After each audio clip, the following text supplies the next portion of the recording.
देश में कोरोना की दहशत है, लेकिन फिर भी लोगों की लापरवाही कम नहीं हो रही है। राज्य बेशक अलग हो, लोग बेशक अलग हों, लेकिन हर जगह कहानी लगभग वही है। सवाल यह है कि क्या इसी तरह से कोरोना से लड़ा जा सकता है?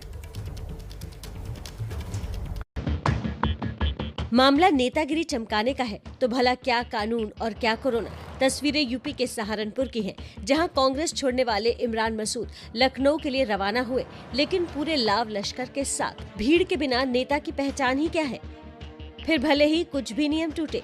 इससे पहले भी भीड़ में कोरोना नियमों का पालन न करने पर इमरान मसूद पर महामारी एक्ट के तहत केस दर्ज किया गया था। यही हाल गाजियाबाद का है, जिसमें कल रिकॉर्ड तोड़ मामले सामने आए। गाजियाबाद में एक ही दिन में 1829 केस सामने आए हैं, लेकिन बढ़ते केसों के बाद भी नेता समझने को तैयार नहीं। तस्वीरें गवाह हैं कि न मास्क लगा है और न ही सामाजिक दूरी का पालन, और ये सब महिला आयोग ने भी सिद्धार्थ को नोटिस भेजा था। और आइए अब खबरें आपको विस्तार से बता देते हैं। देश में कोरोना की दहशत है, लेकिन फिर भी लोगों की लापरवाही कम नहीं हो रही है। राज्य बेशक अलग हो, लोग बेशक अलग हों, लेकिन हर जगह कहानी लगभग वही है। सवाल यह है कि क्या इसी तरह से कोरोना से लड़ा जा सकता है? मामला नेतागिरी चमकाने का है तो भला क्या कानून और क्या कोरोना। तस्वीरें यूपी के सहारनपुर की हैं, जहां कांग्रेस छोड़ने वाले इमरान मसूद लखनऊ के लिए रवाना हुए, लेकिन पूरे लाव लश्कर के साथ। भीड़ के बिना नेता की पहचान ही क्या है? फिर भले ही कुछ भी नियम टूटे। इससे पहले भी भीड़ में कोरोना नियमों का पालन न करने पर इमरान मसूद पर महामारी एक्ट के तहत केस दर्ज किया गया था। यही हाल गाजियाबाद का है, जिसमें कल रिकॉर्ड तोड़ मामले सामने आए। गाजियाबाद में एक ही दिन में 1829 केस सामने आए हैं, लेकिन बढ़ते केसों के बाद भी नेता समझने को तैयार नहीं।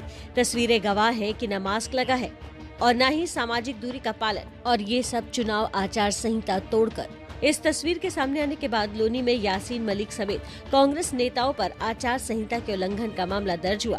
ऐसा ही केस बीएसपी के नेताओं पर भी हुआ था। थाना लोनी के कस्बा चौकी अंतर्गत एक पार्टी के संभावित प्रत्याशी के द्वारा आदर्श आचार संहिता का खुल करके उल्लंघन किया जा रहा था। उस संबंध में कुछ फोटोग्राफ्स और वीडियो वायरल हुए थे। उसके आधार पर तस्दीक करके अभियोग पंजीकृत कर आवश्यक विधिक कार्रवाई उनके तथा उनके साथियों के विरुद्ध की जा रही है। चुनावी राज्य यूपी में कोरोना तेजी से बढ़ रहा है।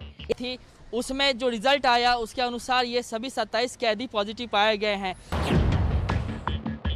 ये तस्वीरें शिमला की हैं, जहां आईजीएमसी अस्पताल की न्यू ओपीडी ब्लॉक का उद्घाटन करने पहुंचे सीएम जयराम ठाकुर के साथ भीड़ पहुंच गई। सवाल है, जब उद्घाटन में भीड़ मंजूर है तो आम लोगों पर बंदिशें क्यों हैं? हिमाचल प्रदेश की जनता से बार बार इस बात के लिए निवेदन कर रहे हैं कि ये अभी कोविड का वेरिएंट ओमिक्रॉन के नाम से जिसको कहा जा रहा है, ये इसका स्प्रेड बहुत ज्यादा फास्ट है। पिछले कल 1200 मामले एक दिन में आए। कोरोना से बचने के लिए राजस्थान सरकार 30 जनवरी तक शिक्षण संस्थाएं, स्कूल बंद कर चुकी है, पर भरतपुर के कई नामचीन स्कूल सरकारी आदेशों की धज्जियां उड़ा रहे हैं। कई स्कूलों में डाउट क्लासेस के नाम पर बच्चों को स्कूल बुलाया जा रहा है। कहीं वैक्सीनेशन के बहाने से बैग सहित बच्चों को बुलाया जा रहा है।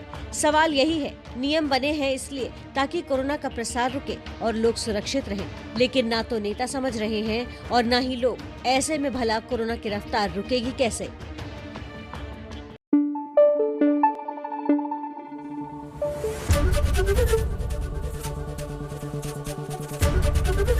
एबीपी न्यूज आपको रखे आगे।